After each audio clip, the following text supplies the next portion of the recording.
Red, red dragon in Raleigh, NC, along with their best friend, Adam Cole, baby. And he has a story about the tag title scene with friendly competition among the elite. I'm John Renton with my review of AEW Dynamite from Raleigh, North Carolina, and I have thoughts good, bad, and indifferent about this show. Let me know your thoughts in the comments, please. There were moments that I actually did enjoy, and then there were times I'm like, really? They thought this was a good idea? Oh boy, this feud. I really don't need to see this. And also, I'm sorry, why is Matt Hardy still wrestling in 2022 when he hasn't been able to move properly since about 2014? So, yeah, I did like the bump before the start, a TBS original, even though it was on TNT, as recently as a couple weeks ago. That being said, though, still under the same Turner umbrella, Ella, A. But moving on from that, the card rundown. The one thing I do like and I do appreciate about every single AEW main show, at least, as far as Rampage and Dynamite, but especially on Dynamite, they run down the cards, they bullet point the stuff, they let you know what you're going to expect. Whether you're interested in it or not, you know what you're going to be locked in for. That is nice. That is one cool thing that I have appreciated about AEW programming, and they've gotten, especially since they've got crowds back. But even when they had the pandemic going on, they were still running that stuff down, and they have a way of locking you in, so it is nice. And if according to like some pictures I saw, well, and based on how the lights were turned down, they didn't have very good attendance there, and that's disappointing because Raleigh actually was a stronghold for Jim Crockett Promotions, but they have run quite a few shows in North Carolina, so hey, who knows? Maybe people didn't want to turn out. Who goddamn knows? But anyway, it's all about the room. Wait, no, I'm sorry. Oh, hi, Cole. No, it's a lot of leg room actually, because again, there were no, there weren't a lot of people there. But I will say the people that were there were making quite a bit of noise. It is Cole and the Ream Ream Dragon, as one of my friends said. But no, in all seriousness, you have Kyle O'Reilly, who should never touch a mic. Again, do not let Kyle O'Reilly touch a microphone. He seems like a nice guy. He seems like a very, cool guy. And he really is great in the ring. He's not a natural speaker on camera. And also Bobby Fish. When he was in school, they didn't have history. His social security number is 1. He actually remembers the Alamo. He actually remembers when the Revolutionary War happened. I kid. But it's story time. The boys are back together. Great. Okay, good. Look, they were together before WWE. And as far as like a main, a worldwide platform, people remember the Undisputed Era. But obviously they were Red Dragon, and Cole and O'Reilly and Fish, they've commingled together, intermingled together. They've been together for a number of years, and there's a lot of history there. The problem is who they've been feuding with. It just has not been good. And so the Bucks and Cutler show up, great. Cole did get off one line. It's a new era in AEW. Aha. And I'm glad that, I forget which Buck it was. I think it was Matt and Cutler got over their battle with COVID. That's good. It obviously has not helped them, get any better of a wardrobe. Seriously, fucking ridiculous ass wardrobe. But whatever. At least they're healthy. This is our company, booze, because people are kind of getting sick of the Bucks and Omega and stuff like that. I mean, there are people that are still fans of them, but whatever. They all went to tag titles, friendly competition. Hey, the best friends are here. This didn't even seem to this really didn't actually take up that much time in all seriousness, but this is how you start the show. This is where I felt they were throwing in the towel. This would have been fine, maybe segment 3, 4, or whatever, but opening the show like this, no. I would open the show with a match. Like the first match they opened up with. So, look, a giant messy brawl. Statlander then faces off against Adam Cole, baby. Look, I don't like to make height jokes, but man, Statlander made Cole look really short. And Cole's a great fucking athlete. She made him look like a dwarf. It looked like from now on he'll be history. He'll be history. Britt then shows up and ends up helping, well, first she stomps Statlander and then helps set up Cassidy for the lowering the boom. Okay, good. And a kiss to seal it. If they're gonna be an item on camera, good for them. They seem like, They're happy together, so happy together, and good. Okay, it gives Britt something to do. Maybe it gets her away from Rebel, and maybe we can get Jamie on camera a little bit more, which I would like to see for obvious reasons. Video baggage on this just did not need to open the show. I mean, I really wouldn't have had this. I don't. Why are the best friends still feuding with them? Seriously, this is like something you got going on in tag division.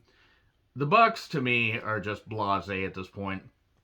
I do not care about the best friends versus Cole and Red Dragonfish. I just don't. Red, one fish, two fish, dragonfish, blue fish. So, video package on Wardlow, and with Oliver Reed's liver talking, Oliver Reed's liver now, if you get it with the orchestral Powerbomb Symphony. It's such a bittersweet symphony that's life. Now, the end of Cruel Intentions is in my head, and if you've seen it, you know what I'm talking about. MJF comes out to booze. Here's Wardlow. The Cult of Raleigh NC. As you know, there are cheers for CM Punk. That being said, though, for Punk versus Wardlow, they're worse than split chance. Wardlow's getting over. I liked most of this. I will say, however, that I think they went to the well one too many times with this. And I get why they did it. They kept going where, like, okay, Wardlow was beating up Punk. Punk kept coming back, but Punk kept getting shut down. And even when it seemed like he might be able to get something, he did hit a top rope clothesline at one point. Nope, that didn't work. He got hit with a power bomb off the ropes, and then one more time he got hit with 5 power bombs. MJF stops him. I want more. 6 power, because he didn't want Wardlow to put his first loss on him. 6th, again, 7th. MJF gets the timekeeper's table. That's your job. He puts him through the table. How that's not DQ, I don't know. Maybe it's like, New Japan referees where they let anything, including shootings, happen outside the ring. Oh, it's outside the ring. It's fine. And then the near count out, they really made Aubrey look ridiculous here. And I love Aubrey. I'm just saying, they made it look ridiculous where it's like she could have counted to 30 with how they did this. But we did, of course, almost get another powerbomb. And then, of course, after all that, 8 powerbombs, including 1 through the table. The most devastating maneuver in all professional wrestling, the surprise roll-up, 1, 2, 3. So Punk is wiped out. MJF is angry. And MJF's just yelling at Wardlow and everything. You never win the big match. And then he grabs his hand and he's like, he's had it. Spears has to come down to stop it. Spears gets booed. I mean, then again, Sean Spears. How could you not boo Sean Spears? Because Sean Spears, I mean, if he was anybody other than Sean Spears, you might act. That's unfair because Spears is a good athlete. He's just exactly what he is. He's a good worker, and that's it. Now, they're building up more stuff with Wardlow and MJF. This is going to bubble over in the Revolution ladder match, or Faces of Revolution ladder match, if Wardlow gets in that. And if he wins it, then he's either going to hand it to MJF or he's going to blast him with it, a la Virgil and Ted DiBiase, with the $1 Million belt at Royal Rumble 91. And hopefully it ends up a little bit better than that feud did. But then again, Wardlow could work. Wardlow can work, rather. Virgil can't. So that being said, I enjoyed it. I thought, okay, there were a couple times, like, a lot of this worked. I felt it went a little bit long, but this at least worked for the payoff at the end. And it's just building and building and building, where we're going to see if Wardlow can be a big star. Hobbs with Starks versus Dante Martin. Okay, so Rick Knox is a referee. Let me just say that I'm sure Rick Knox is a nice guy. Rick Knox is a terrible referee. So there was a scary moment where it looked like Hobbs was trying to catch Dante, but he came at him so fast they just tumbled over the top. And then he hit a freaking dive at one point. Just freaking scary how Dante could do this stuff. That spinebuster on the floor, beautifully done. Hobbs really has something. He's got that mean face, really good stuff. And then Starks, keeps attacking behind the referee's back. And Dante fires back with a shotgun dropkick. Head-on-head collision, that looked brutal. And then suddenly Jay Lethal shows up, stops Starks, and we get the double jump moonsault 1, 2, 3. Okay, Lethal and Dante together. Hopefully Lethal teaches him how to be a good worker and not how to handle the women's locker room. Allegedly. So, Marvez was backstage with the Inner Circle. Hey, they were named the Pro Wrestling Illustrated Faction of the Year. Congratulations, Jericho. Oh, I'm sorry, there are more people than just Jericho. Jericho just qualifies as a goddamn faction for his ego and the fact that, oh yeah, he still has not addressed the fact that his wife and mother-in-law were part of the January 6th insurrection attempt. And I'm going to keep mentioning that until Chris Jericho takes his healthy ego, goes the fuck away from wrestling, hopefully from singing, and just gets away from polite society. But yeah, they talk about how, oh, they're the dominant faction, whatever. There's too many factions in AEW. There's too many factions in general in wrestling. Kingston tells Jericho to mind his business. Whose side are Santana and Ortiz on? Who knows? Who really... them versus... Them, eventually deciding to go with Kingston. Maybe siding with Jericho at first and then having Kingston with a couple guys, that's fine. But you kind of need to put Santana and Ortiz aligned with Kingston at least a little bit because the inner circle is played out. Every faction plays itself out. And the inner circle, quite frankly, is played out at least by about a year. So MJF is back out and he's pissed. He calls him Schmuck Hicks. Man, can't tell that he's Jewish saying a word like schmuck like that. Anyway, so he says, oh, but Punk, you got a fluke victory by beating an oaf. And you want the match? It's going to be Punk versus Shawn Spears next week. If they do this right, they actually could get to the pay-per-view before they have the match. They could. They could do it. Because you got FTR. He can face both members of FTR and then face him in a handicap match. And if he beats him in a handicap match, then he gets the shot at MJF. They got when is Revolution? First weekend of March. They can do it. They got 6 weeks. They can do this. I don't know how the match is going to be once they get, once they get there. Punk can go to an extent, and MJF's going to have to be, maybe it'll be like MJF and Darby, except those are two young guys, so they can go more all out. I think this will probably end up being something where MJF has to, but if MJF wins the match, I'm actually for it, but I think Punk's going to hang that loss on MJF, and then they're going to build to something. They're going to leave a match, like a third match, for All Out or something like that, or maybe even Full Gear. Just nurse this thing along for a while. And hey, if MJF comes out the winner of the goddamn thing, good. But I think MJF's going to benefit greatly from facing off against Punk. So the Super Dragon Elite Baker Party, they have a mixed tag match next week. Good. Okay, great. Just whatever. As long as we get the Bucks away from this shit, I'm fine. And Cutler. Here's Paige. We get some cowboy shit chants, and he talks about going 90 minutes with one of the best in the world, Bryan Danielson. And he bled a lot and everything, but now he wants a new challenger. And suddenly Dan Lambert starts talking. He says, oh, God, shoot me. I don't know why that bothered me, but it did. And Lambert, I will say this is one of his better promos. He goes, talks about Cowboy Bill Watts, Stan Larry Hansen, Dorian Terry Funk, and he calls him an East Coast urban cowboy. Paige calls him a walking Facebook profile, but he's like, no, you're wrong. I'm actually here to praise you, he says. And he says, you earned it, unlike Cody, because they're still continuing the Cody feud. And Cody gets booed because nobody likes Cody. And he knocks the gimmick. You need to stop doing the cowboy gimmick and stuff like that. And that's just cowboy shit. And Paige says, hey, I got nothing to do. Why don't you come down here? But then Lance Archer's music hits. Oh my God, Lance Archer's back. Good to see that he's back, by the way, after that scary bump where he landed on his goddamn head. Glad he's okay. But he comes back and everything, and Lambert's like, no, you want him, you don't want me, no. And then Lance Archer attacks Paige. So Lance Archer is a heel. Even though you could argue that Lance Archer's pretty much been a heel, he's just been a cool heel. He beats the shit out of Paige and does the blackout on the chair. Okay. Lance Archer versus Adam Hangman Page? Sign me up. So Tony Schiavone is backstage with Lee Johnson and Brock Anderson. Anderson's Horseman Country. Tully and FTR show up, and I guess we get a gentleman's agreement. We're going to get Arn versus Tully in some fashion, probably in a blood and guts thing. Hopefully not. But it's going to be FTR versus Lee and Brock. Okay. I guess it's going to be next week. Is it going to be next week? We get a pre-tape with Jade on the being the first TBS champion. Well, the title was fun while it lasted. I know some people like Jade. Maybe she will get better. She can't get much worse. They pushed her way too soon. She's trying. She's taking it seriously. Whatever. Anyway, Shida versus Serena Deeb. Doesn't last long because Deeb chop blocks her, hits her with the kendo stick, slams her knee into the steps. Shida says she can go. And then Deeb targets the knee, beats her up and everything, and the referee calls for the bell after the single leg crab, after like about a minute. And then Deeb attacks her with the kendo stick and just lays her out and everything. We're going to get a kendo stick on a pole match next, aren't we?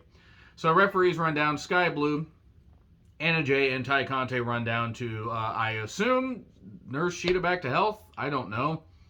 Maybe they were there just because, shit, we have people on the program. Let's just get them out there. All right. I mean, it was an angle match, but it was what it was. That's all they had for the women. That's it.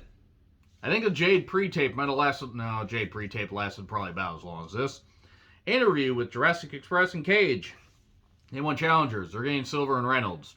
Yay. More Dark Order. Matt and Private Party are out there. Matt is knocking Penta and Phoenix. JR and Shivani mentioned Bob Caudle, who was a staple of the Jim Crockett Promotions era and early WCW. Delete. Seattle, Miedo. Delete. Matt's doing the same damn thing he's been doing since the whole delete thing. And look, it works for some people. Doesn't work for me. Matt took on Penta. Matt should not be in the ring anymore. Rebby and a lot of the kids were there in the front. They got enough kids to field a fucking football team at this point. Okay, so the match was what it was. We get a side effect on the apron. I don't know why. We do eventually get a Fear Factor 1, 2, 3. I don't care about the match. Penta says, I really should try to say it like Alex, that he will be some respect into Malachi. The lights go out. Malachi shows up and blasts Alex, and then blasts Penta and starts ripping at the mask. Here are the Varsity Blondes, and J-U-L-A-A hard, with the eye patch. I couldn't tell if she was telling them to keep going or she was trying to tell them to stop, because it wasn't mic'd very well. I got the impression she was telling them to stop because she's going to be part of the House of Black. Cheerleader getting blacked. I saw that in the movie once. Moving on. So, the Varsity Blondes are out there. Pillman and Griff Garrison, and they're just out there, and then suddenly... first, Malachi's looking around and everything, just looking and laughing and pointing at them, and we get Brody King chance, because everybody knew Brody King was coming in. I met Brody King at a few indie shows. Guy's great. Guy's huge in person. But yes, lights out to a pop, and suddenly Brody King's there, he rolls over everybody, just beats up everybody. And that's fine. Brody King and Malachi Black, they're going to go after the tag titles at some point, I assume, probably by Double or Nothing. That's cool.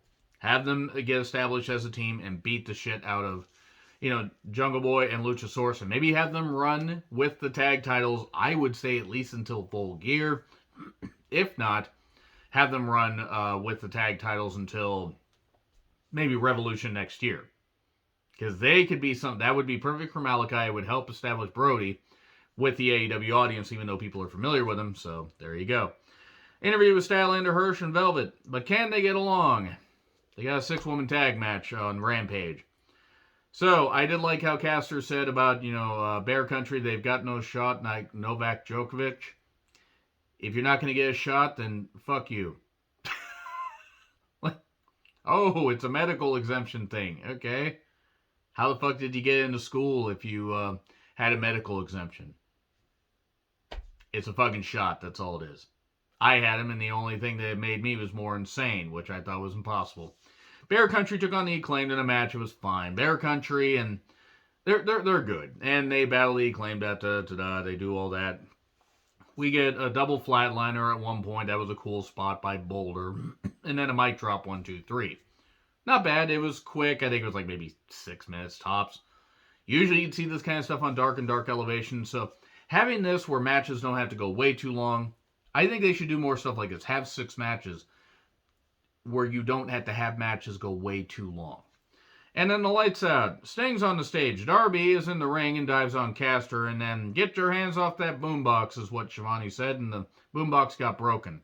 Pre-tape with Pac where he says, I can see clearly now, even though my vision's gone. He was blinded by Malachi, not blinded by the light. But I guess he's coming back. That's good. Rampage is going to have Trent versus Cole. Statlander, Hirsch, and Velvet against the Bunny, Ford, and Nyla. Okay. And, whatever. I mean, just, they got to do something better with their women's division. I'm not saying that everything needs to be like, they need to have it 50-50, but they got to do better. Spears and versus Andrew Everett. Okay. suddenly out of nowhere, but Andrew Everett's a fine athlete. And special look at Rosa versus Martinez and Silver and Reynolds versus Jurassic Express for the tag titles. Easy for me to say. Dynamite in DC next week. I believe, was that where they first had their show? Their first ever show was at DC or was it Boston? Their first ever Dynamite, I mean. Orange Cassidy and Statlander versus Colin Baker. Punk versus Spears. D versus Sky Blue. And boy, Deeb maybe can, maybe Deeb and Sky Blue can have a longer match than that. So, Cody Returns. Boo! And Sting and Darby versus The Acclaimed. Okay, so backstage with Matt, who's upset. He wants to focus on himself, not the HFO. Can he focus on retirement? And then here's Andrade El Olio with water and says, hey, I want to discuss something with you. And they're going to discuss something later. Sammy Guevara and Danny Garcia took on each other for the interim TNT Championship. Jericho and Eddie were at ringside. I want to say right now that Jericho has no business being on any mainstream wrestling program. And I fully expect him to be the rumored surprise entrant in the Men's Royal Rumble for the Forbidden Door thing. I also suspect that Jericho will probably be done in AEW by the end of this year. I think he's got like an opt-in clause for one more goddamn year, but there's he can't go in the ring anymore. He sounds forced on the mic. He's done. He's been done for about 2 years, and he needs to admit it. The match was good. The effort was there. Both these guys can work. I'm glad that they got featured in the spotlight. This match was not main event worthy for their flagship show. I stand by that. Opening myself up to criticism. They did great stuff. And eventually we got a melee with 2.0 attacking and distracting, but one member of 2.0 got knocked down, and Sammy Guevara hit the GTH 1-2-3. And then we get 2.0 glomming them, and Jericho and Eddie yell at each other. Hooray! Eddie Kingston's momentum is going to get sucked dry by Jericho because he just can't leave well enough alone. Agree, disagree with what I said? Like, share, subscribe, Twitter handle in the description. I'm John Retlin. I'll see you soon.